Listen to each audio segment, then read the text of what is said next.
6 দশক আগে মানুষ প্রথম পা রেখেছিল চাঁদের বুকে। সেই যুদ্ধে জয়ী হয়েছিল যুক্তরাষ্ট্র, কিন্তু সময় এখন নতুন যুদ্ধের, দ্বিতীয় চন্দ্রযুদ্ধ।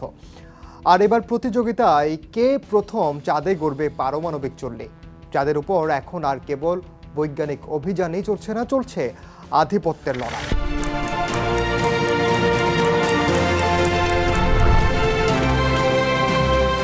চীন ও রাশিয়া একজোট হয়ে ঘোষণা দিয়েছে তারা চাঁদের বুকে পারমাণবিক চুল্লি বসাবে 2035 সালের মধ্যেই।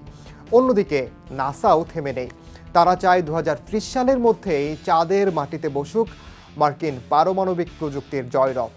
কিন্তু কেন এত হুড়োহুড়ি? এই নিউক্লিয়ার রিঅ্যাক্টরই কি ভবিষ্যতের মহাকাশ আধিপত্য নির্ধারণ করবে?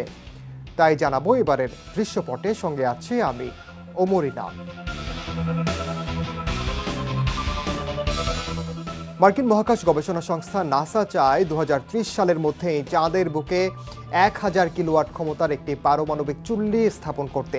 উদ্দেশ্য পরিষ্কার, সেই প্রথম শক্তির উৎস দিয়ে চাঁদে গড়ে তোলা স্থায়ী মানব উপনিবেশ।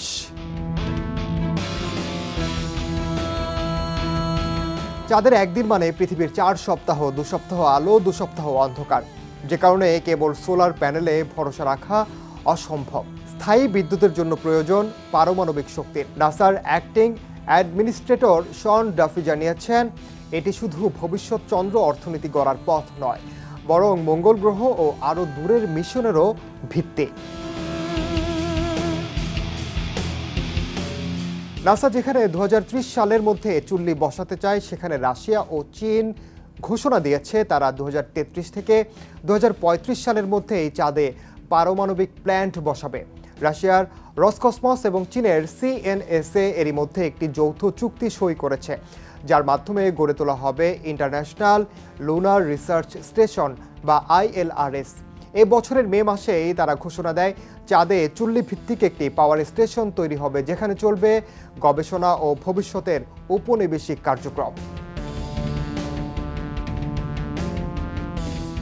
নাসার শীর্ষ পর্যায়ের নির্দেশনায় স্পষ্টভাবে বলা হয়েছে, যদি রাশিয়া চীন আগে চুল্লি বসায়, তারা চাঁদের একটি অংশে কিপ আউট জোন ঘোষণা করে অন্যদের প্রবেশে বাধা দিতে পারে। এটি হয়ে উঠতে পারে মহাকাশের নতুন ভূ রাজনৈতিক সংকট। চাঁদে বিদ্যুৎ থাকলে গড়ে তোলা সম্ভব স্থায়ী ঘাঁটি, আর সেই ঘাঁটি হতে পারে ভবিষ্যতের মঙ্গল অভিযানের লঞ্চ প্যাড কিংবা ডিপ স্পেসে রিসার্চ স্টেশন। কিন্তু আরেকটা দিক, চাঁদে যে থাকবে সেই নিয়ন্ত্রণ করবে স্থানিক সম্পদ এবং জিওপলিটিক্স। এটি শুধু শক্তি নয়, মহাকাশ খনিজ সম্পদের দখলের লড়াইও। মহাকাশ অস্ত্র প্রতিযোগিতা একবার শুরু হলে তা সহজে থামার নয়। এটি একটি শক্তির ভারসাম্য বদলে দিতে পারে, যার ফলে নতুন মহাকাশ ঠান্ডা যুদ্ধ শুরু হতে পারে। নাসা চায় অ্যাপোলো 17-এর পর প্রথম মানুষ চাঁদের বুকে নামাবে 2027 সালের মধ্যেই। কিন্তু বিশেষজ্ঞরা বলছেন এই সময়সীমা অত্যন্ত উচ্চাভিলাষী এবং রাজনৈতিকভাবে অনুপ্রাণিত, কারণ এটি ট্রাম্পের দ্বিতীয় মেয়াদের মধ্যেই পড়ে, অর্থাৎ যেটি শেষ হবে জানুয়ারি 2029 সালের মধ্যেই। রাশিয়া ও চীনের প্রযুক্তিগত সক্ষমতা যথেষ্ট শক্তিশালী, এমনটাই বলছেন রাশিয়ার মহাকাশ ইতিহাসবিদ আলেকজান্ডার জেলেসন্যাক্ট। তার দাবি, নাসা যতই তাড়াহুড়ো করুক, রাশিয়া চীন জোটকে হারানো সম্ভব না।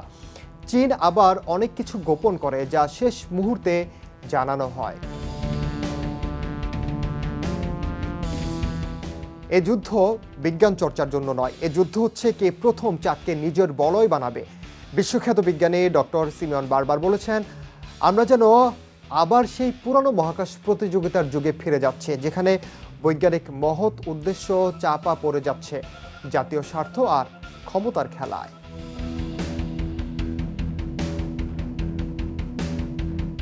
চাঁদে কে জিতবে, বিজ্ঞান নাকি ভূ রাজনীতি? 2030 সালে চাঁদের বুকে হয়তো উঠবে প্রথম পারমাণবিক ধোঁয়া।